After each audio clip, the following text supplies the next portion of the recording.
It's twin time. For all of you who listen to Submersion and own an Android device, go to the Google Play Store and download the Podcast Republic app. It's a fantastic app that allows you to get all of your favorite podcasts directly on your Android device. I personally use the app and I love it. I can search for the podcast I want to listen to, select it as a favorite, and have it just a click away. Make sure to select Submersion as a favorite so you don't miss any of our new episodes.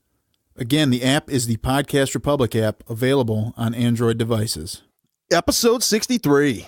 Woo! That's right. It is. And we have a special guest for Coming this in. one. Something he's like, it's not special. Oh, it's just a guest. I mean, you've been on quite a bit. Yeah. I would say that I'm the good sixth man. I'm like the bench player. You call me in when someone's having a bad shooting night or cancels on you in the last minute. Right. And then I tell you afterwards, I'm like, get back on the pine. Right? Because I'm like the coach. Sure. Is that a phrase? Sure. What is it? What is it actually? Ride the phrase? pine. Ride the pine. There we go. I'm riding the pine. I rode the pine a lot in Little League. How about you guys? How good were you at Little League? Dude, I am so bad at baseball. It's so, like, even at T-ball, I'm just horrible, man. I don't have the hand-eye coordination. And this is the man who's the best bowler on our bowling team. Officially, he actually has that official title right now. Yep. The pins are stationary. All right. That's true. Do you play softball still, Jimmy? No, we were terrible at that because we now that I live in a place where people actually play softball for real, like legitimately, when I walk into where we used to play softball, on a sign it said national champion softball teams. And this is just like not intramural, but town teams had won the national championship. And so we would go and play and get like 20 runs on us in the first inning. We were terrible. And so we quit. Amazing. And that's the lesson for all the kids out there, is that when things get tough and things don't go your way, just quit. Well, you won I won't name the school, your prestigious graduate school. Didn't you win like the softball league? Yeah, that was the Intramural Graduate Student League. Wait, so what movie do you watch this weekend? Yes. Well, that's the thing. I mean, I think we got to bring in, we could potentially transition, or we can keep on talking about graduate school softball leagues. Depends on what we want to do. You know what? Let's just do it. Dive. What began as an innocent conversation among friends would soon spiral out of control and later be referred to by future generations as the eighth wonder of the modern world. Mac East Second Floor Studios takes you on the journey of your lifetime as your captains, Alex the Mustard Man, the artist formerly known as Brom, Jamie the Brain, Kyle El Capitan, and Zach the Backbone present Submersion.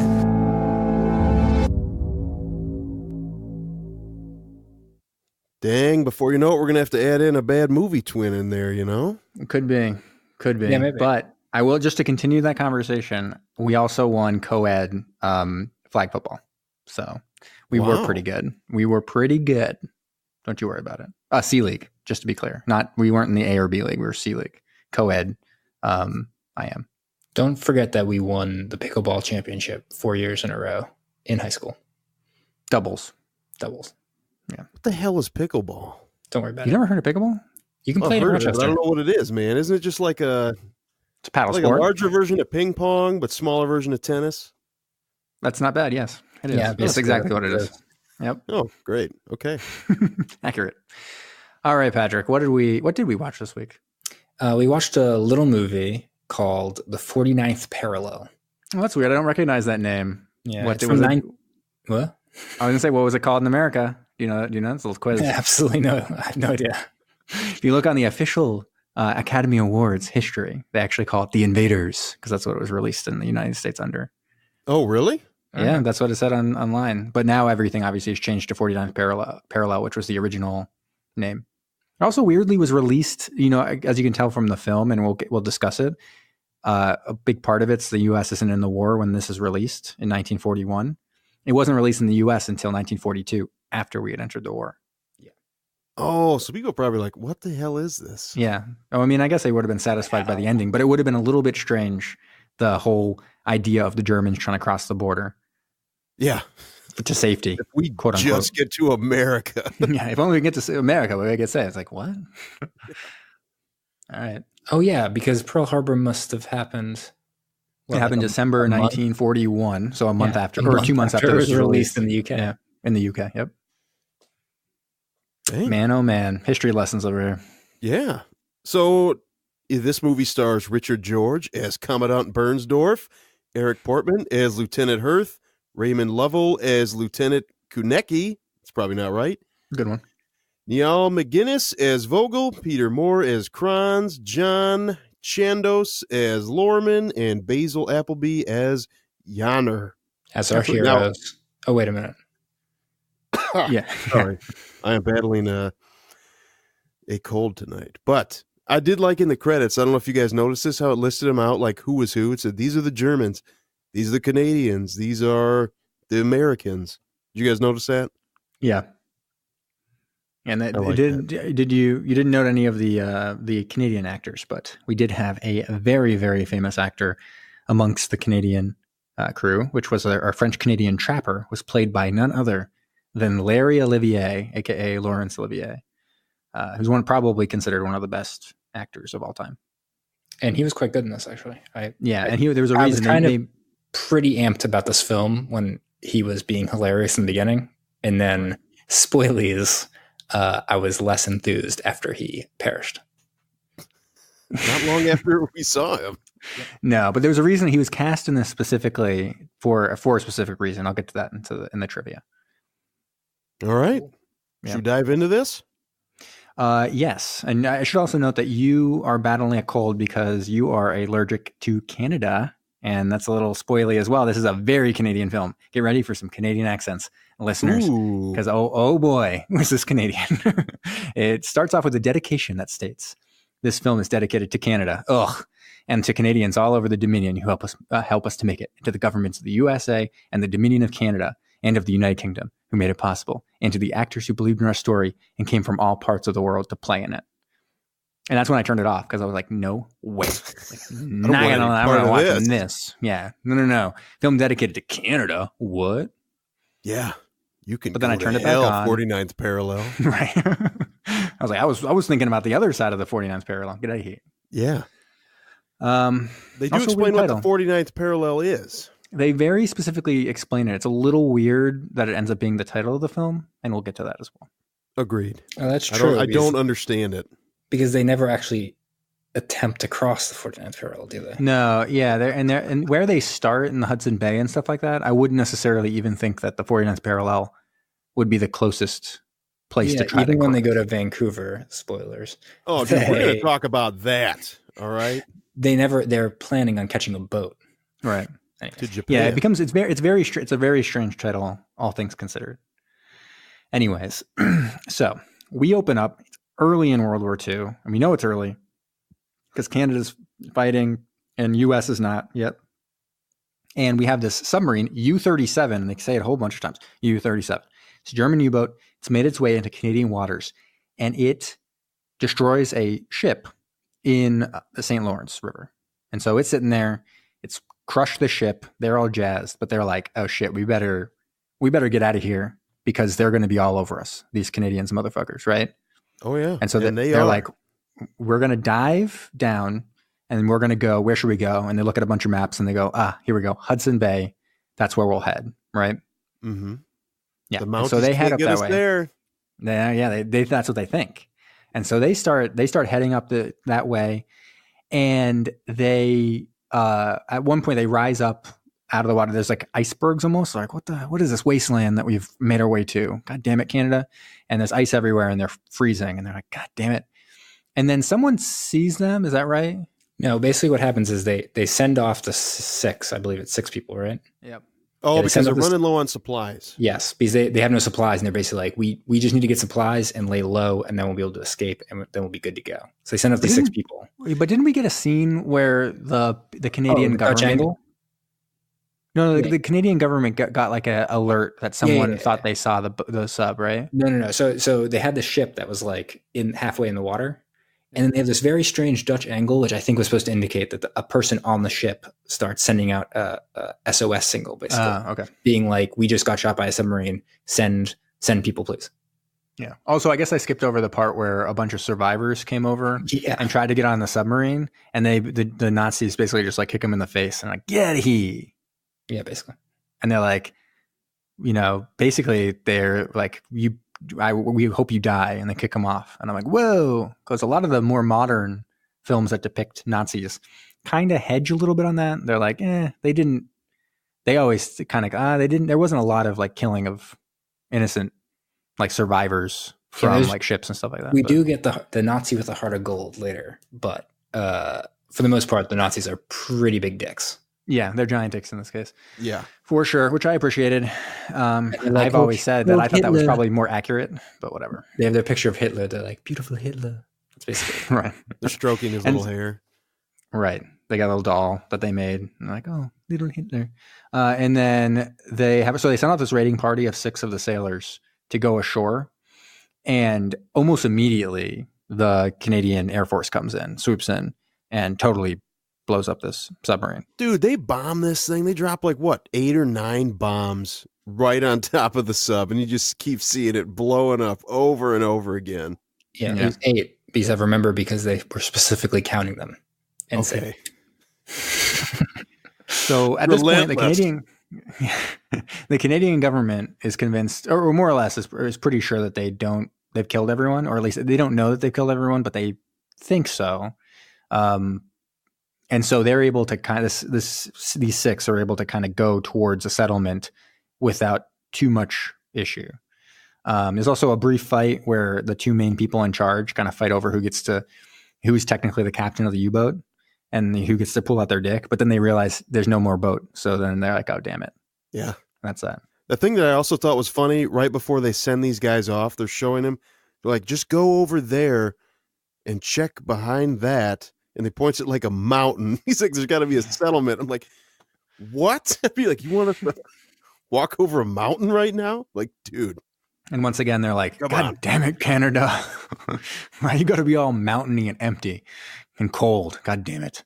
Yeah. Well, we go around the mountain. I think it's like just over the hill. Right. And that's when we meet my favorite character in the entire film, which is the Hudson Bay Company. Right. Yeah. So we got the main guy of the Hudson Bay. He's kind of like whistling, like, doo love my job. And he gets in, and this Eskimo, is that the right word? Inuit? Eskimo? Eskimo, I don't think will be the right word. I don't know. Either native Canadian. Yes, a native Canadian fellow named Nick is there, and he's cooking up some dinner. He did seem a little stereotypical, but you know what? They kind of made up for it later. And he's like, oh man, this French Canadian trapper. What was his name? Oh, can anyone remember? He's been out in the wild though for like what, almost a year. Almost a year. He has no idea what's going on. So he's there. He's played by Laurence Olivier. He's hilarious. I love this character so much. Laurence Olivier is like a crazy good actor. I was like, this is awesome. And he's so funny. And then he keeps on exclaiming "Sacre bleu" when he hears more and more news about how the war is going on. Because he's like, oh, we'll never join the war. And it's like, oh, well, we have, eh? And he's like, oh, "Sacre bleu." And then he blames it on the news or something, doesn't he? He basically is like, that's fake news. Yeah, he more or less says that's fake news. Yeah. I was like, wait, what? No, that's what's going on back then too? What the heck's going on? Yeah. I don't know. But then eventually he kind of gets to the point where he accepts the fact, oh, not French Canadian. Not us. And he's like, no, you too. Everyone is involved in this war. He's like, oh, sacre bleu. And so they're kind of just like chilling. He got like a rosary from his family. He's like, thanks for everything, sending like a note to his family. It's got a cake that held up real well. As a cake, he's like, sweet. And then here come the Nazis. They've snuck down. They see some people over there and like, this is where we're going to make our move.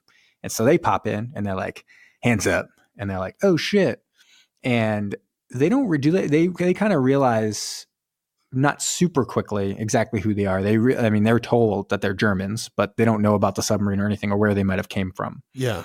They're I don't just even think they hadn't heard about the submarine yet, right? Yeah, nothing at all so far. They hear about it later with the chess match. That's what they Right. Oh, yes. And so they want the Germans basically just want to have this as a little bit of a base of operation before they figure out how they're going to use this spot to get away. Because they're like, are there any trains? Are there any boats? Are there any whatever? And they're like, basically, like, no.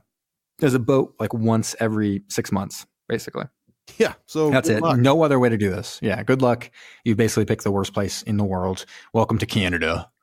And so in the end, he starts to get some radio stuff because basically they got shit to do in there. So he plays every night. He plays chess with a guy in Michigan, and so that guy starts to call and be like, "Hey, we're gonna play some chess, right?" And so the Germans are like, "This guy's gotta fucking play chess, Otherwise, we're going to be or else- made. right? We're gonna be made by this rando in Michigan." And so they basically are playing chess, and the German guy gets all invested, and he wants to play chess. And it's the first time this guy loses in like a bunch of years. Is this German kind of like taking over the game? Get it right, Jamie. It's 2 years. Sorry, 2 years. That's also a bunch. Just like when I buy a bunch of bananas, I get 2 bananas. 2 bananas precisely. Yes, specifically. I don't want more than that. Get out of here. And so eventually, while they're playing chess, though, they totally knocked out that Eskimo guy or that native dude. Canadian. They dude. rifle butted the shit out of him, man. Yeah, it was a Took him little down. upsetting. And the trappers also Right doing before this. this, I will rudely interrupt. Right before this, beautiful speech by Laurence Olivier. Right, exactly. I was going to bring this Canadian. up. Yeah. He's Canadian. He's Canadian. And guess what? There's a French Canadian. There's like a British Canadian, whatever you want to call it, British Canadians. And there's a native Canadian. And it's just like this beautiful image of in-your-face Nazis. But we're Canada. We're all And you know what? In this age of divisiveness, I just want to stop right here and just, go on a little speech. I just want to give a little speech. That's it. Okay, that's the end of my speech. I just wanted to give a little speech about divisiveness and how to get around it. Because Laurence Olivier tells us, let's do it. We're all Canadians, right? And then he dies. Which, yeah, it was sad that it happened that way. But yeah, he paints this picture. He's kind of like, we're all Canadian. We're talking about, it's also, he tries to sell Hitler's image or like a message to him. And he's like, what? Like, he's like, oh, don't you want to have your own language in your schools? He's like, we do. Oh, yeah. Because the Nazis are saying, yeah, when Hitler takes over, you guys are finally going to be free. He's like, dude, we are free. What do you mean? This is America. Like, it's actually Canada. Yeah. Right. We're America's hat. That's what they say. They say it specifically. And so, he says this whole thing, which is very beautiful. And then the guy who is playing chess in Michigan is like, oh, my wife just came home from the movies and she's got this newspaper here. Let me read it to you. And the woman's like, no, I'll read it. The woman, it's about, there's quotation marks. There's a definitely a man voice, but whatever. Oh, yeah. There's a U-37 German U-boat, sunk right near you. And they all at once realize that these are who these people are. They're stranded. They're not like an invading party. They're stranded. Their U-boat sunk. They got shit. They don't have anything. They aren't as dangerous as they thought. I mean, they are dangerous, but they're not like, they don't have a big force behind them or anything like that. So they all at once, the trapper tries to do his thing, take out everyone.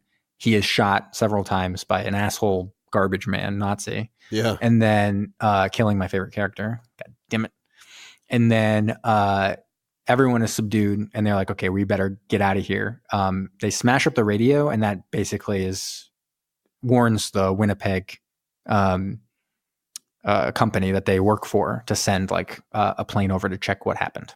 And then right before they leave, one of the guys takes the bayonet from his gun and carves a swastika in the wall. Because if you don't have time for that, what do you really have time for anymore? Well, I think you're painting a simple picture here of a very nuanced scene of Vogel, who is turns out to be, I guess you term him the nice Nazi. He's like the heart of gold, the heart of gold Nazi, who he is witnessing a scene of our trapper dying, and all he's asking for in his final breaths is his rosary that his mom gave him. And the main guy, played by Portman, what was his name? Lieutenant Hirth, is like, all right, religion, fuck that. And then walks out. And Vogel, feeling bad for the trapper and also seemingly having had religion as background, gives him the rosary. And it's like, hey man, sorry. But feeling conflicted now, having kind of disobeyed his lieutenant, he carves the Nazi symbol on the wall. So it's just an eternal struggle, Kyle. Oh, okay. You know what I mean? Yeah. Yeah. I'm feeling you. It's like a real deep, it's a deep internal struggle that we're witnessing. And then did you guys notice when they ran out on the beach, there were like an army of little people ready to fight them? That's what it looked like when they were running I up. think they were children. Were they Yes, children? I believe they were children. Yes. I believe it. I believe they were Native Canadian children. I think. I like my version better, but Maybe. I guess I could Yeah, see. it was your so in your version it's Munchkin Land. Is that right? Yeah. Wow. I don't And they're believe armed that's the case. to the teeth, ready to fight the Nazis. This is a Wizard of Oz I want to see. Yeah, now we're talking. And then we get a very entertaining 15 minutes of them trying to start a plane. Yeah, so they kill a bunch of people, the Nazis. They're real dicks right now. They basically kill a whole bunch of people, take over this airplane that's landed from that Winnipeg company. They try to start the thing because one of the guys is like kind of this arrogant idiot. He's very confident idiot. And he keeps on being like, no, I can fly this plane. I'm an engineer. I can do all this stuff, blah, blah, blah. But he's just very confidently doing it without really knowing what he's doing. He's like, can you really fly this? He's like, we need to get less weight. And so as they're trying to throw stuff out, the asshole who killed the trapper gets killed. He's the first of the Nazis to perish. And we're left with 5. We've gone from 6 to 5. And they're able to take off and start flying. And everything's kind of going well, but they're a little concerned about gas. I keep on being, do you have enough gas? Do we have enough gas? Do we have enough gas? Do you have enough gas? Do we have enough gas? And he's like, shut up. We have enough gas. But you can tell in his face. I looked deep in his eyes and they didn't have enough gas. No, not at all, man. They were running low. Or at least he didn't know. Yeah, he was not sure, but he was acting all confident about it. So anyways, they get near, trying to head to the border. They don't make it. They get like a little bit of ways from it. And they have to go to emergency reserves, but they didn't check to fill up the emergency reserve tank. And so they start going down and they crash into a lake. Well, I like that. And, the guy was like, did you check the emergency reserves? But you think about it, when they left, they were in the middle of a firefight. What are you going to do? Hold on, guys. Pull over here. We got to fill up. Right. It ain't going to happen. And, well, you know what? But he should have maybe been clear about it. Yeah, he did lie should have about it. landed before He did crashing. lie. Right. He just should have thought about it a little bit and not been so confident cocky. Anyways, they crash land in this lake. It's a disaster because while a beautiful setting for a lunchtime picnic, crashing into the lake kills the pilot, this asshole, idiot, confident idiot. He has like a heart attack, it seemingly. He seems fine. He's kind of like walking onto the beach and then he dies. Then he just dies. Kills over. Something to note here also is when the plane is in the water, so we got people trapped inside. I don't know what this plane was made out of. Yeah, they just like tear it open. The guy just rips the plane open. It's like, Yeah, what? I think it's like a shell covered in canvas. Right. Or we're watching the birth of a superhero. Yes. Like Dr. Doom. Wasn't he a Nazi? Sure.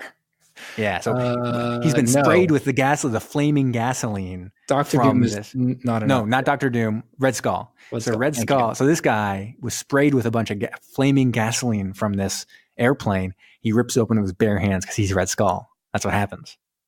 Yeah, his like latex mask that he wears because his face is a literal red skull, so he has to wear fake latex that melts off. Because yeah, and it's like, oh, I'm actually Red Skull, and then he dies. So, which also he died. That happened to me in the movies as well. Spoiler alert. Okay. Wow. Captain America: First Avenger from 2011 or whatever it was. So, anyways, this kills that guy. So we're down to 4. Keeping a little track of how many Nazis we got left. Yeah. And they start walking and they see a young lady kind of making a scarecrow, as we all do in our younger days, a natural thing to do in your free time. And they're like, okay, Vogel, go over there because, you're real nice. You're like the heart of gold Nazi. He's like, okay. And so he heads over there and he's like, hey, what's up? How are you? And she's like, I'm great. I'm part of this religious group. And we'll avoid the term cult, but a religious group, a sect, a commune, sure. They're the Hutterites, Hutterites. right? And they're kind of German mostly, and so they're feeling pretty excited about this. They're like real jazzed that maybe we found like a settlement that's actually sympathetic to our cause. Like this is going to be great. And so they head over and meet like the leader, and they're fed all this bread, like a shitload of bread. And In fact, Vogel's it seems like they only what the eat fuck bread. is this bread? This Yeah, bread and is fucking garbage. Yeah, and he's like, basically, it's hinted at that he is a baker. That was his trade before the war. He's super into baking. He's like top of the line baker. And they're like, oh yeah, our baker left, so the new baker's trash. And he's like, yeah, that baker is trash. Who is he anyways? He's like, I am. I'm the baker. And Vogel's like, oh shit. Yeah. Foot in mouth, man. Yeah, but they don't get it because they keep on, they're like questioning him how they do it. Oh, how does your money work? How does all this work? How does that work? How does this work? How does this work? How does that work? And everything's kind of like, what do you mean we just do what we want? And like the leader just kind of sets the way. But otherwise, we do what we like to do. And that's our life. Yeah. And Vogel's like, that sounds great. And also that 16-year-old girl is pretty cute. He wasn't saying Like, that. There was another guy. It's implied. There was another guy implied. basically thinking that. Yeah, they all are thinking it. But Vogel was thinking, I want to court this young lady and marry her, whereas the other guys weren't necessarily thinking that. I'm gonna push back on that one. Okay, well, I think he was more of like a paternal like brotherly. figure. You're thinking fatherly, older brotherly, maybe. Yeah, Yeah. And Definitely he's looking at protective. this other young guy, being like, "This person has. I'm gonna use a word here, rape in his eyes, and I'm gonna stop this in its tracks." That's what he said. You know what? Now that I think about it, I think you're right. It's brotherly love by our boy Vogel, but the other guys are looking. Oh, it's like a little creepy. You don't like it. Didn't like it one bit. No one liked it. So, anyways, they go to bed. There's a young lady. One of the guys is like, "Hey, what's up? I'll walk you home." And Vogel's like, shut it. I'm going to walk her home." And then they wake up and Vogel's gone because they're all basically like, "Okay, we're going to totally get these people on our side. Don't you worry about it." They're all full Nazis still. Well, Vogel's kind of like, seem pretty nice. Because then he wakes up and he totally is making a whole bunch of bread for them. Oh, dude, he's like, baking for days, man. He's got these huge things out there. He's cutting, he's slicing, he's dicing, he's chatting it up with the old crappy baker. And they're literally like, I've never tasted bread like this. Like, they're like, Tim Hortons doesn't even have any bread like this. No one has bread like this. So they're like, Vogel, you're going to be our baker. And all the Nazis are like, that's treason. Pretty much. Okay, you can't be a baker. Yeah. They're like, there is no way in hell you're going to stick around here. Yeah. And so the main guy, Portman, he's like, Lieutenant Hirth, he's like, I'm going to show him what's up tonight. Tonight, you're going to see how it's happening. Yeah. He's like, I really hope that there's not a giant storm that makes all my words sound very, very sinister. That's basically what he said. Yes. Right. So that night, after everyone's gathered together, he goes up there and he basically gives like a Hitler speech. And Peter, who's the head of the Hitterites, is like, no thanks. Like, get out of here. You all suck. We're not German. We're Canadian. And everyone's like, yeah, Canada.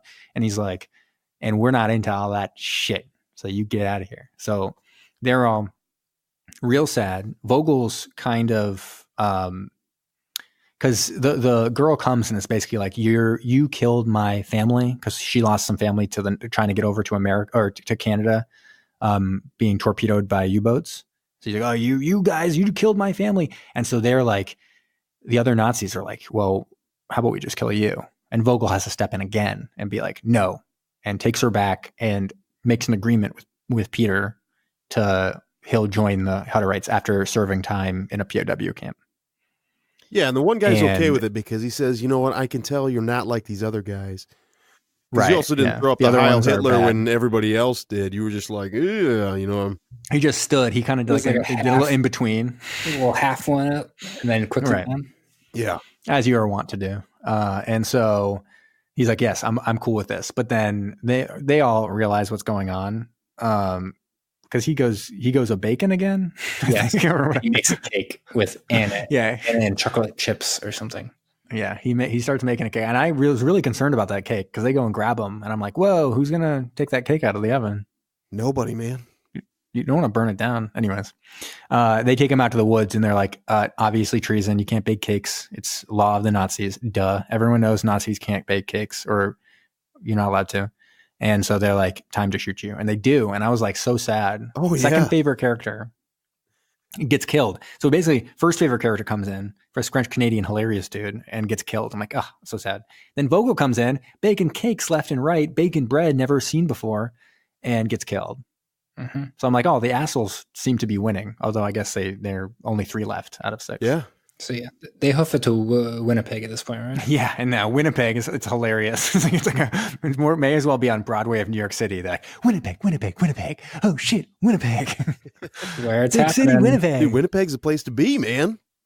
That's what it seemed like it. Why? Oh, because there was guards due south, right? They can't cross the 49th parallel because that's where they expect to go. So what they figure out is that they're going to keep on going across Canada, which is fucking nuts. Like even when they talked about how long they'd be walking, I did the calculation. I was like, shit, they would have to be walking like 35 to 40 miles a day to even make that boat that they talked about. Oh yeah, because they said the boat's leaving in a month or something, and then they were 2,000 kilometers away. Yeah, I did that too. I looked it up because it's Vancouver or Winnipeg to Vancouver, and that's a hell of a walk. Yeah, it's crazy. Luckily. Oh shit! Yeah. Well, luckily they murder a very nice man with a car with a wrench. Right? Yeah. With a wrench. Yeah, I should just mention they learn this all in Winnipeg because Winnipeg is like the hub of news, so they know where they need to go, and Vancouver's the only spot they can. Dude, Winnipeg's the hub of literally everything of the world. Yeah, because they hear through the grapevine as well. I think he goes into like a travel place, and then he figures out that there's a boat to Japan in a month, but yeah, obviously Japan was an ally, so they figure they can like sneak onto it. Basically. Right. So like Vancouver it is. Yeah. So then they murder this nice motorist. Great. I thought for sure one of them would die on the route, like actually like collapse from fatigue. Yeah. And that's how one of them would die. Not the case, because they make it all the way to beautiful Banff National Park. And they really do get some nice shots of this place. Oh man. And it looks beautiful. If the guy didn't look like a sinister asshole, they would never have been caught. But for some reason, everyone's like, who are these 3 guys here? We better report them to the authorities. I didn't really get like how they got caught at that point. It was just in Banff? Yeah, on the train. Well, they had the guy telling them what everyone looked like. One of the guys was kind of dumb. So one guy who But why did the train conductor get suspicious of the 3 guys? Like he brings the police on and he's like, I swear to God they were here. Where are they? I think the police were asking about them, had descriptions, and then they were like, this description, those 3 people were here. They went on, but they had already left the train. And then they went over in a train full of 60 people can remember this guy had a bow tie and an oilcloth package on his person. I think that was the description that you're right. Never mind. That would have been the reverse. Yeah. I don't know. It was very clear how they were discovered or why they were. Oh, it's because the Canadians are very observant and wonderful people who all band together to defeat criminality in general. Dude, they can sniff out Nazis. And all the Heil Hitlers they were doing probably. Yeah, probably. They're on the train like goose stepping and stuff. People were like, yeah, we remember those guys. They're right there. Yeah, they put up the Nazi flag at one point. Yeah. You're like, oh, it seems unnecessary. I'm gonna go with the theory that the conductor came up. If you remember, the conductor comes up to the head guy, who's basically a stone cold dick the entire time, and he's like, "Hey, Banff National Park," and the guy's like, "Get out of here! I have an appointment." Hail Hitler! And the guy's like, "Whoa!" Yeah, he's like, "Wait a second, like a Canadian wouldn't have been so rude." Yeah. And then he looks over. Canadians are real nice. That guy's not Canadian. That guy's German. Yeah, basically. I think that actually is basically it. Right. Anyways, everyone's so polite and nice and jolly except for these 3 assholes. And they're like, they're not Canadian at all. And then the guy with the bow tie gets caught. Right. So they give out the descriptions. One guy, the two people who remain, who aren't caught, are kind of smart about it. They try to change their look as best they can as the description's going out. But the one guy kind of sits there looking nervous and then gets caught. And so presumably he is beaten to death by the crowd. We can only hope. One can only assume. And so they run into Banff National Park, which seems like a mistake considering you weren't caught in a giant crowd full of people. Yeah, why would you just sprint away? They got the guy. Yeah, it seems like you would probably just try your best to continue on your way instead of sprinting into the wilderness. Wearing 3-piece suits. What do they do? Yeah, so they sprint out and they're getting exhausted and they stumble upon a lake and it's getting dark. And there's a guy sitting there fishing, my 3rd favorite character. Yep.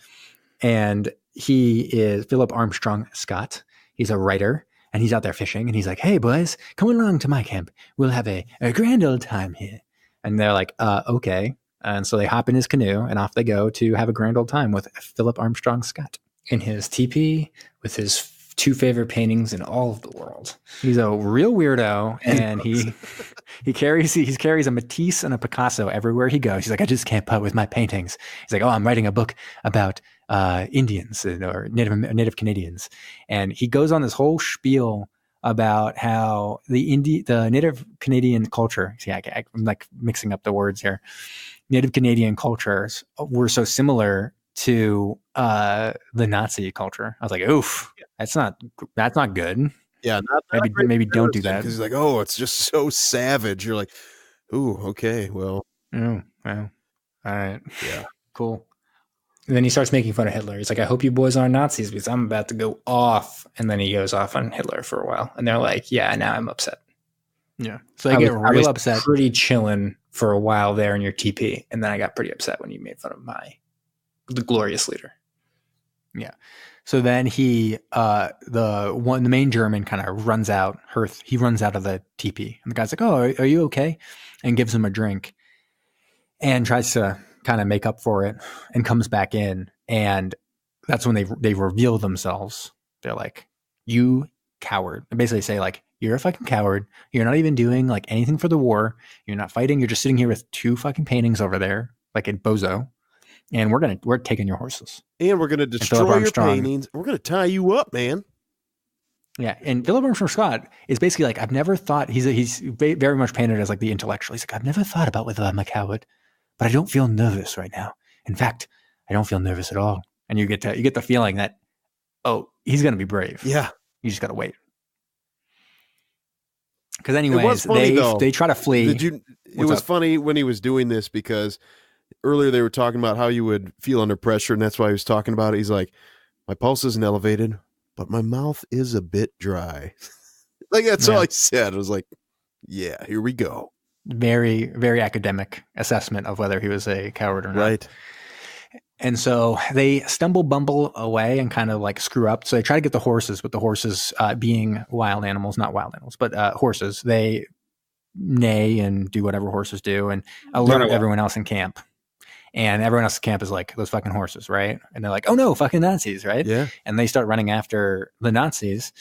And the younger guy actually knocks out Hirth, is like, I'm the captain now, and knocks him out. He's like, fuck you. And runs away, but like a bozo ends up getting cornered. I swear to God, I thought he was going to get killed by a grizzly bear in that cave. Oh my word! Yeah, I thought for sure he was killed, but I thought he was going to be ripped apart. Well, they even mentioned grizzly bears earlier in the movie because somebody was like, "You should be careful out here. There's lots of grizzlies." Yeah, it was going to be straight out of Grizzly Man. It'd be like Werner Herzog would come in and be like, "No one should watch this film now." And you're like, "Okay, Werner Herzog, I understand." It's just so traumatic. And then, Armstrong Scott, he comes up, he's like, fucking, he like rips his shirt off. He's like glistening muscles. It's awesome. And he walks forward and they're like, holy shit, you're going to get shot. And he's like counting off the shots because he knows exactly how many shots or how many bullets were in the gun that was stolen from him. Gets shot once in the leg. But at this point, he's basically the Terminator because you see the wound heal up immediately. He gets into the cave and just like pummels the shit out of this guy, presumably killing him. And they're like, oh, wow, you are not only an intellectual, like strong in your mind, you're strong in your body. And they're very and you're a murderer. I'm going to help you cover it up. He's like, okay. Something to note, when the younger guy did knock out the other one, he kind of came to his senses for like a second, was able to climb or crawl behind some brush and remain hidden. Apparently, because then this is where I feel like the movie actually kind of fell apart because he's not a hobo. And he's like a hobo. He totally reverses course, turns around, goes the other direction towards Toronto, ends up on like trains and stuff like that. Seemingly has no problem from now on. I guess because he's alone, so it's a little easier if you're just like one person to be like a vagrant or whatever. Dude, maybe that's the real moral of the story here. Yeah, just be alone. Life's easier alone. Right. And so, but he's able to make it. And they just kind of do this in a very quick way. They're just like, oh, and then he was near Toronto. He's on this train. He's near Toronto. He just needs to cross over the border, and he has this plan. The idea is he's going to be basically stowed as illegal storage in this thing. Once he goes over, he'll reveal himself to the American custom agents, and then he'll be forced. They'll have to take him to the German consulate.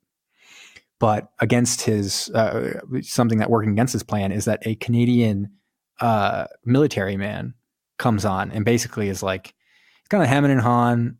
Oh man, government, right? Oh, this job, right? Oh man, like this sucks, and blah blah blah. He's like, oh, what are you, a deserter? And the guy's like, no, I'm not a deserter. I just overstayed my leave a little bit, and now they're gonna like chastise me. And I'm not even fighting. It's just like you just walk around guarding a border like an idiot. And so the German sees an opportunity here and knocks the guy out. Oh, dude, pistol whips the shit out of this guy.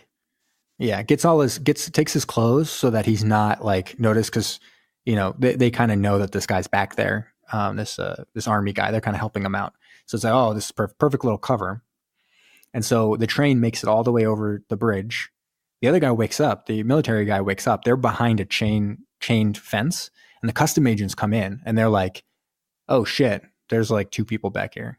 And the guy's like, here's my gun. I'm German. Take me to the consulate. You have to. And they're all pissed, but they're like, it's the law. And then the Canadian swoops in, and he's like, how about you just consider us goods? And we aren't on the manifest, are we? And they're like, you're right. You aren't on the manifest. And he's like, perfect. So you have to send something that's not on the manifest back, right? And they're like, you're right. We have to send it back. So they send it back. They're like, oh, these things weren't marked in the manufacturer. You have a couple things in here not marked. We have to send it back. Either mark them or take them off. And they send the train back. And on the way that it's back, oh boy, this military man, he is in. Seems to be a theme of the film. Goes in for a little pummeling. Pummel the shit out of this guy, presumably killing him. Just like the last three guys basically get beat the shit out of by like mobs of people. Yep. Yeah, it's great. I was going to make a joke about how that was the first time that the U.S. kind of just like broke the rules and deported somebody, but it's not a very funny joke. No, but I still said it. I mean, but that's the thing. You know what? It's in this time of divisiveness, you really have to appreciate a movie like this that tells us how we can all be one and part of one nation, Canada. How we can all rise up and fight one enemy. Yeah, it's beautiful. We all got to do our duty. You can't tell, but my eyes are actually welling with tears right now. I believe it, dude. I believe it. Cool. Well, that took longer than normal, so we should probably get right into some ratings. I think that's right. So who wants to go first? I'll go first. Okay. Yeah. So this movie, it kind of reminds me of, well, like there's movies of this time. I think we watched one. Did you watch the one, what's that Ice Cube film we watched for Bad Movie Thursday? You talking about Ghost of Mars? No, the one where it's, Are We There Yet? Are We Done Yet? Are We Done Yet? Okay. And that was based off of a old film. Yes. Yeah. And there was a similar film I watched called Anti-Mame. And these films kind of existed in this one as well, exists in this very strange time, in my opinion, which is like prior to the 3-act structure of film. Like they just don't have there's no structure to the script. It's literally, you watch the movie and it's just Germans get trapped in Canada. They go to the Hudson Bay Company and steal a plane. They go crash on they crash the plane and they go to a commune. They go to Winnipeg and realize they can't cross the border. They go to Vancouver and realize they can't get on the boat. They meet up with a British guy and they get the guy, like the last Nazi escapes. He gets on a train and crosses the border at the end. That's like literally the plot of the film. There's nothing else to it. There's like the structure of the film is like so crazy to me that it's almost impossible to analyze whether I like the film or dislike the film, because maybe I dislike the film just because the structure is so ludicrous based on like how films currently are structured. I will say I liked Anti-Mame a lot, and I did not really like this film very much because, wow. Well, as you said, there's three really good characters, and I very much like those 3 characters. It's very strange to watch a movie where the main characters that you're following the entire time are systematically getting picked off, but also the worst people you've ever, like the last 3 people you're left with are like the worst. And you just wish that Vogel, or was it Vogel? Yeah, Vogel. Yeah. Was there to like kind of carry the film a little bit. I think it just fell apart once they left the commune. It just kind of gets a little bit ropey. It makes me wonder too, because this is a propaganda film, and this is the second propaganda film we watch, because we Dive at Dawn is also considered a propaganda film. I guess actually all of these ones from the 40s were probably more or less propaganda films, but I wonder how many, if you went and looked at the German propaganda, similar type of propaganda films being made in Germany, whether they had ones where it'd be like a bunch of Americans being basically awful running around Germany. We need to find some of those. It would be interesting to watch that, where it'd be like they're like gambling and like, you know, doing all kinds of stuff where they're like, oh, look at these terrible Americans. This reminds me of the podcast that I proposed at one point, which was the propaganda podcast where we watch propaganda.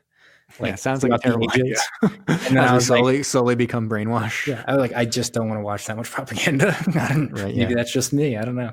But I would say, like, if I were going to give a gut feeling of like if 6 is actually average, as far as like the movie itself, I would give it like a 5.5 as like just slightly below average. Really? Wow. But I bump it up because those bold. 3 characters, boom, boom. I'm just going to give it a flat 6. Wow. I'm still, I find this bold. It's a bold statement. I think you were a perfect replacement for Zach, because I think Zach would have given something. I think similar. he probably would have gone even lower, actually. Yeah. Yeah. He probably been like a 4 or something like that. Probably. Wow. I can go next, because we're going to have a wide gap between me and you, by the way, because I really enjoyed this film. I think it was a little too long. The end, as you say, like the structure of the narrative breaks down at a certain point, and the end is bad. Like, it's actually actively bad, how they end this film, in a wide variety of ways. But I really enjoyed going from the opening where they end up in that first little village and the Hutterite village, and then the Banff National Park, and with this guy there, all the way through that. I was really, really digging it, to the point where, after finishing watching it, I was like, wow, I really enjoyed that. That's crazy. I had no idea that this was an Academy Award nominated winning film. Like, I had no idea it was even known in the United States, because I, was somewhat aware of it not being released in the United States until after we had entered the war. So I was like, oh yeah, okay. And I look, and it's nominated for Best Picture, and I was like, whoa, what? Like, that's crazy. Because I could see. I just thought it looked beautiful, really nice shots for something that's in the 40s. Like, We Dive at Dawn, it looked like shit and sounded like shit, and this is like 1,000 times better than that. The acting was great. Laurence Olivier was awesome. All that kind of stuff. So I enjoyed it, other than the ending kind of falling apart. So I was going to come in at 8.5. Dang, look at you. I know. I would have even gone higher if it wasn't for the ending. Like, if it had ended where he made it to Vancouver and all of that happened in Vancouver, I think I would have been fine with it. Yeah. It's just that they had to do this weird thing where he went like 2,000 kilometers the other direction in literally 4 seconds. Well, dude, you got to get a shot of Niagara Falls in there every once in a while, right? I know. It seemed like a mistake. I didn't understand it at all. And it wasn't even with the 49th parallel. At least make him try to like cross over the 49th. That is funny that now that we mentioned that, it has literally nothing to do with the movie. And so they said that they couldn't cross it because it was guarded, but right at the beginning, they're like the only unguarded. Because it was expected. Oh, okay. That's what it was. Yeah. It was expected that they would try to cross the 49th parallel because of where they were last seen. It's like, okay, they're obviously going to try to cross over. So it's being guarded too heavily. So they had only 2 options. I mean, it's so huge though. Yeah. Yes. I mean, what? All right. But yeah, like you mentioned, this was nominated for 3 Oscars, won for Best Writing, nominated for Best Picture, and also nominated for Best Writing Screenplay. Right, yeah. So story and screenplay the original story were separate, yeah. But yeah, I really enjoyed this movie also. I didn't expect to. To me, this is the birth of the cross-country buddy trip, right. Get in the wilderness. Right. Got a bunch of guys, you head out on a journey. I think kill a few people along the way. Planes, Trains, and Automobiles is a remake of this, right? I think it is. Yeah. And then subsequently Due Date is the same thing. And you get other things like Bubble Boy and Road Trip, all these types of movies, they all stem from 49th I guess we should have known too, because most of those are about Nazis as well. If this ended up being like a road trip film with the main Nazi and Laurence Olivier, I could have got behind a little bit more. That's what I'm saying. Vogel and Laurence Olivier go on a road trip instead. Yeah. I would definitely. Ooh, be the something antics. else, Think of man. the antics, my friends. I'm just saying, if you guys yeah. like this film, I would very, very highly recommend Anti-Mame then. Anti-Mame, they're the same thing. They're just the structure, the way the film is structured to me is just they go on way too long. 2 hours of basically driving narrative with absolutely no like delineation as to like. But not like Cheaper by the Dozen. You're not saying like Cheaper by the Dozen, where it was like literally vignettes strung together. You're just saying that they drive forwards still with somewhat of a narrative, just without really. They just kind of fizzle out. This is basically vignettes strung together. They go from place to place, and each one is its own separate thing that barely has any real relation to the previous one. But like, they do have an overarching. It's just people driving force. They're trying to get out. They're trying to get to America. No, I would recommend watching Anti-Mame. The reason why being Anti-Mame is the same way. There's an overarching driving force to Anti-Mame, but it literally like closes with Anti-Mame making like a pose after every single scene, because each scene is itself like a self-contained story. That I do have one. I have one question for you. Yes. Does Anti-Mame do any extreme sports? Because it's going to be tough to fit it into this or season 2. Yeah. So I don't want to actually spoil Anti-Mame. Are there animals in it? Because that could be season 3. Film Anti-Mame. I don't want to spoil. She does climb an Alp, so that could be. Ooh, rock climbing. That could be pretty good. That'd be a great one, actually. But, yeah. All right. Anyways, I'm gonna come in a little lower than Jamie, but I really like this movie. I think it's an 8. There we go. It's definitely worth watching. It makes me feel especially like for 1941. It looks really, really good. It's beautiful, but part of that is the fact that it's considered culturally important. So it's been like refurbished, and it has this criterion. Like what we watched was the Criterion Collection version of the film. Yes, because it's important enough. Amend my review to also say that the propaganda aspect of it actually did genuinely bother me while watching it. It felt like it was very strange to watch something that was so obviously a propaganda film. Yeah, it's extremely propaganda. Camera and says, "We all got to do our duty." I was like, oh, "Holy shit!" Yeah, I don't think it's not the most propaganda we've had. I think that was the one where they were selling the war bonds at the end of the film. Crash Dive. Yeah, Crash Dive. Yeah, Crash Dive. They literally were like, "Oh boy, oh boy, oh boy! Look at all these things. Military. Oh man, look at these boats. These are like pictures of boats." Like, okay, well, all right. Should I get some trivia? Do it. Let's do it. All right. So as we said, nominated for 3 Academy Awards: Best Picture, Best Screenplay, and then it won 1 for Best Story. And although this movie was nominated for 3 Academy Awards, the title 49th Parallel is nowhere to be found in Academy records because it was released as The Invaders. The original U.S. version, which would have been the one nominated, was 18 minutes shorter. So that was because it cut out a lot of the scenes at the beginning and in the middle where they were just showing like scenery of Canada.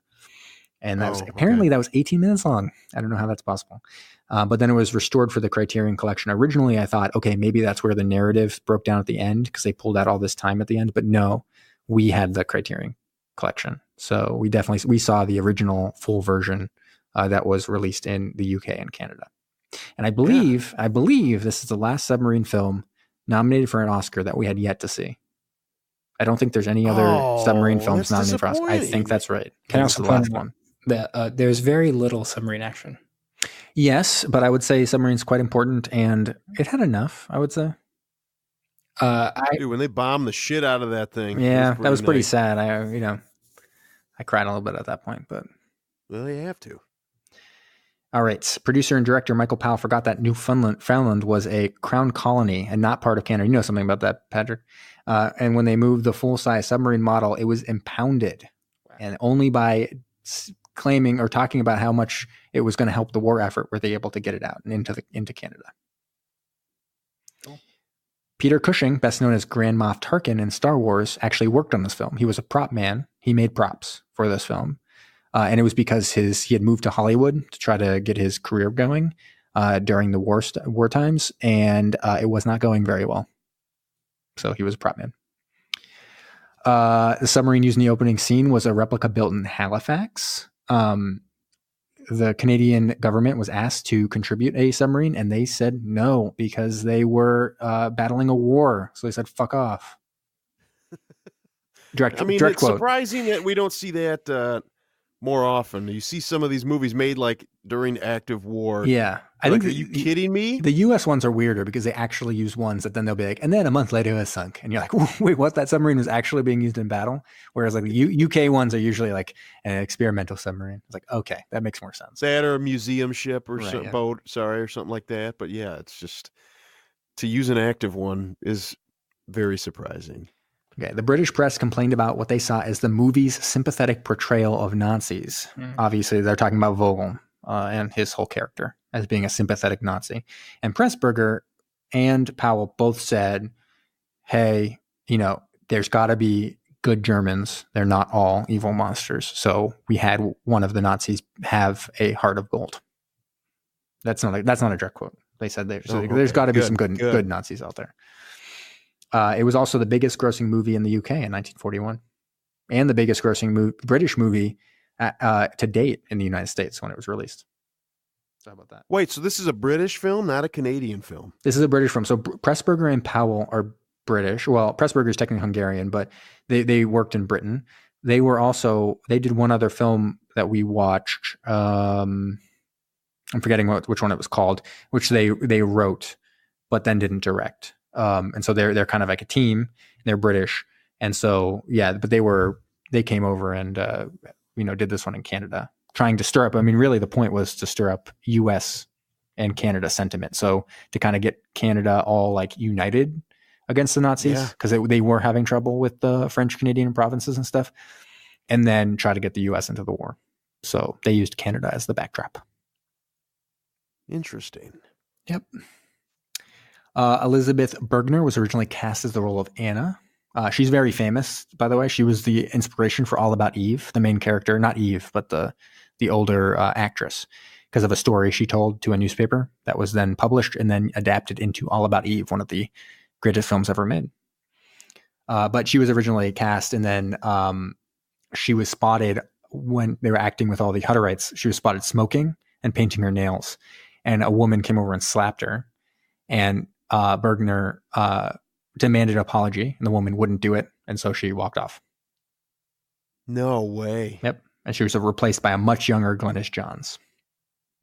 You can actually still see Elizabeth Bergner in the film, but only in like faraway scenes. So this was commissioned by the Ministry of Information to raise worldwide awareness, most specifically the U.S., to the Nazi threat.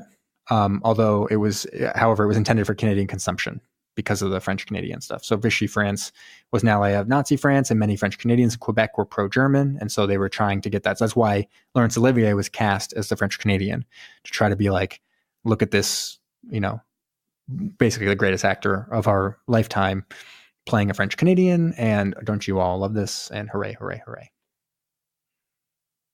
Finally, the depiction of the U-37 is fictional. The U-37 never sailed in Canada.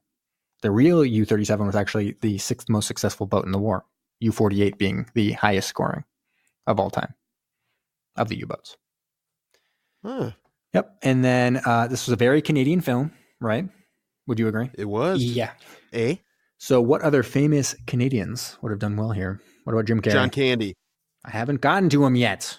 Oh, Jim sorry. All right. Carrey.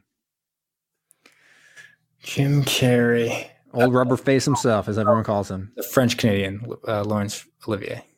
I like Agreed. it. Yes. Smoking at the camera. Our current greatest actor replacing the former greatest actor. What about Ryan Reynolds? Handsome motherfucker. Vogel. Really? I'm thinking Vogel. He's too nice. Like, he'll come across very nice. You think he should be Vogel? Vogel's looking pretty hot. I'm not sure that young Anya is going to be able to keep her hands off. Wow. That's not brotherly love anymore. No. With Ryan Reynolds in that spot. We now replaced the entire second act with a love story. Right. What about Mike Myers? He would 100% play the French Canadian, actually. Like that would be like what he would actually choose to do. The only other one I can think of is the engineer, the arrogant engineer would be kind of amusing. Yeah. He'd probably play a Scottish character as well. He'd play a second character. What about Rachel McAdams and Ryan Gosling? They actually have to both be in the film. Oh, okay. Hmm. Now that is Vogel and Anna. No, Definitely. I actually Straight up. I have a very bold move. They both replace the posh British gentleman, and now they're like a posh couple in the British Vancouver area. I like the dynamic. Oh, I like the dynamic. That could be interesting. Yeah. What about Michael J. Fox? I feel like he's like the young. Wouldn't you think he's got a little baby face? Give him that baby face Nazi kind of role. Sure, we're going like Yeah. class of 70, 76, whatever that weird film. Yeah, he's got some meat on that bone. It's not that bad of a role. Yeah, why not? And this is where I started to be like, whoa, there's a lot of Canadian actors. William Shatner. He's the leader of the commune. Perfect. Oh, that is true. That's good. That's what about good. what about John Candy? Oh man, maybe he's the engineer then. I think he might be the engineer. Rotund. That'd be good. I don't want to judge him by his weight, but it does seem very appropriate. He's a little too like charming, I guess. Necessarily, he doesn't. I don't think he would necessarily play like confident idiot super well because he just seems like a charming guy that you would actually like. But yes, I agree. What But about the Ed? dynamic between him and the Nazi captain? When they're asking about fuel, would be awesome. Right. Yes. Yeah. What about Ed Harris? Now, you might just be like, yo, Ed Harris was born in America. Not true. He was actually born in 1928 in Saskatoon. He was an interesting life. So he played 26 seasons in the NHL. And then he founded Tim Hortons and Labatt Brewing Company, right? So that's kind of crazy that he did both of those things. After that, he turned his attention to acting. So it's an interesting little story for our one of the greatest Canadian actors of all time, Ed Harris. It's incredible. Main character. Yes, obviously he's the main. Oh, You're yeah. talking about the main Nazi character. Yes. Yes. Yeah, I mean, it would be a different turn because he never plays bad guys. In this case, he would be quite the bad guy. But I think at the end, what would happen is he's had a change of heart. He teams back up with Vogel, our boy Vogel over there. Actually, you know what? John Candy's playing Vogel. So him and John Candy team back up, go back to the commune, say, yo, Peter, sorry about that, bro. John Candy, here's your baker. I'm your, what do you be? No, I don't even know. What you do is you do a cliffhanger, right? Where someone comes in and it's like, oh my God, it's my old platoon leader from Germany. And they're like, we have a job for you. We're going to kill Hitler. Whoa! So, bam, they're infiltrating Germany and they're killing Hitler. So John Candy's the baker. Ed Harris is the international assassin of the group. Whoa. That's awesome. Yeah. All right. And then I'm going to go really quick because, there was so much trivia about this, so many Canadian actors to talk about. I went on for on and on and on. Phantom Zone, real easy. This actually had two highly billed actors that were both in We Dive at Dawn. We just did it 2 episodes ago. Portman. Oh. Engage the Phantom. Phantom's engaged, sir. Forgot about that guy. Yeah. I gotta wait for the theme song. So this was, we shared 2 highly billed actors with We Dive at Dawn. Portman and Niall McGuinness are Vogel and Hirth, the main character. So pretty easy just to hop over to that guy and go straight over to Phantom. I don't even remember. I may have even used this movie in the Phantom Zone for We Dive at Dawn. I have no idea. I didn't look back. So, but I know I can make it. No big deal. You can. Yes, I know. You're getting a little lax there, man. We got to get you to get the whole pathway figured out again. I know sometimes it's one of those things where I know it can happen and I'm doing this like right before we're recording, like literally minutes, or I'm doing it like right now. Or if I just know it off the top of my head, I'm just like, fuck it. Should we set up a shortest path? I do one for a bad movie email where I find the shortest path to here on Earth, the greatest movie of all time. Ooh. So we could set it up to find we go. Could. Yes, we could. We could. Yeah. Alrighty. It's time. It's world wide. So in the beginning of the movie, we had a submarine in Canadian waters, and I wanted to figure out what U-boats could have infiltrated Canadian waters, and it turns out there were situations where they did. Now, avid listeners might be disappointed in me because Say, Kyle, you already did this one in episode 38, but I did not cover this information in episode 38. So there's some new stuff I'm going to tell you about. So get off his back. Okay. Yeah. Give me a break, guys. Come on. All right. The German Type 9 submarine. Oh, I know this one. Yeah. You've done this one before. Yeah. Hey, Kyle, kicked some serious ass. Yeah. you did this one before, though. I think Jamie, I did this one before. Yeah. Right. Okay. If I haven't heard it, it's new to me. Oh, there it's we like TV go. reruns. Yeah. It's like new to you. Yeah, sweet deal. So these were built for operations far from their home port and at times even patrolled off the coast of the United States. They were built from 1937 to 1944. 194 of them were completed. 2 have been preserved. One of these is actually preserved in Chicago, so you can go check it out if you're in the States. They were 251 feet long. They had a beam of 21 feet 4 inches. They had 2 supercharged diesels that generate 4,300 horsepower, 2 electric motors that generate 999 horsepower, and 6 diesel marine engines that generated 9,000 horsepower. Could go to a test depth of 750 feet, held anywhere between 48 to 56 people. Had 6 torpedo tubes, 4 in the front, 2 in the back for the party. It had 22 torpedoes that it could store, both inside the boat and externally. And it had naval gun. Some also had anti-aircraft guns. Had a range of 10,500 nautical miles at 10 knots while surfaced. And 65 nautical miles at 4 knots while submerged. So the one that was wreaking havoc in Canadian waters is the U-190. Forgive me again. I am battling illness. So this U-190 did sink the HMCS Esquimalt. I'm sure I'm not saying that right. But that ship was out patrolling its own harbor and was not using any anti-submarine tactics, which were mandatory, from the Canadian Navy. They're supposed to be zigzagging. This was just going in a straight line. It even shut off its sonar. It wasn't doing anything that it was really supposed to be doing. And the U-90 thought that they'd been spotted because, these tactics looked like, okay, they looked a little bit different. So they fired at it. They sunk this thing within 4 minutes. The ship sunk so fast that they couldn't even send out a distress signal. Nobody even knew it was sunk until 8 hours later when another ship rolled up and found a bunch of survivors. But eventually the U-190 was surrendered to the Canadian Navy on May 11th, 1945. And also Type 9 has one of the only U-boats that was sunk in the Gulf of Mexico. Wait, so this one was captured by Canada? Yeah. That's crazy. It is, right? Isn't it rare for a U-boat to have been actually, I don't know. I'd have to look up at how many actually were taken whole, because it sounds like this was taken whole. Yeah, I think it'd be hard to capture a U-boat at all, or any kind of submarine. Yeah. But usually, I think with U-boats, it was usually you were sinking them. So you just never ended up with one that was able to actually be towed back to harbor. But it sounds like they surrendered it. Sounds crazy. Yeah. Wild stuff. And that's it. That's all I got for that. Cool.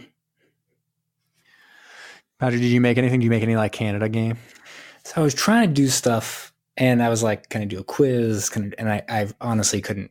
I couldn't even find other things that were released in the same day, which is what I usually do. I was at kind of a loss. The only thing I came up with was, what was your favorite lesson? What did you learn? But that's even a pretty terrible game, to be perfectly frank. I mean, it's basically you're asking kind of what the deeper message of this is. Sure, but I think it's a terrible game. We might as well just end the podcast.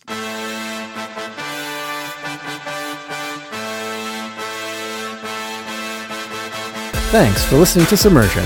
Follow us on Facebook, Instagram, and Twitter. Don't forget to subscribe for new episodes every Thursday. If you like what you heard, please leave us a rating on iTunes.